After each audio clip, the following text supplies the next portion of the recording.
కాశీపట్టణంలో నాకు ఇది కావాలని అడగకూడదు. ఒక్క అన్నపూర్ణమ్మ దగ్గరికి వెళ్ళి అడగడం వినా ఎక్కడ అడగరు.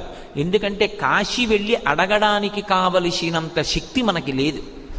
మనకేమొచ్చు అడగడం. అందుకే కాశీ వెళ్ళి కొబ్బరికాయ తెచ్చుకున్నాడు రా అని ముతక సామెత పుట్టింది. కాశీ వెళ్ళి కొబ్బరికాయ తెచ్చుకున్నాడు రా అని ఎందుకంటారంటే విశ్వనాథుడు మోక్షాన్ని ఇచ్చేస్తాడు.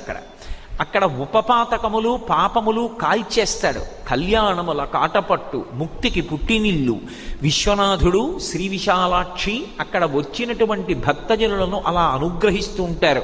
అటువంటి కాశీపట్టణానికి వెళ్ళి విశ్వనాథుడి దగ్గర నిలబడి అడగమంటే మనకేమొచ్చు అని అడుగుతాం. మహా అయితే వచ్చే సంవత్సరం నాకు ప్రమోషన్ రావాలని అడగాలి. దిక్కుమాలిన ప్రమోషన్ ఎందుకు పనికొస్తుంది? 60 ఏళ్ళు వచ్చిన తర్వాత పేరు పక్క మాజీ ఎందుకు వచ్చింది? అది కాదు. ఆయనని ఏమడగాలో మనకి రాదు. ఆయన మనకి అన్నీ ఇవ్వగలిగినటువంటి వాడు.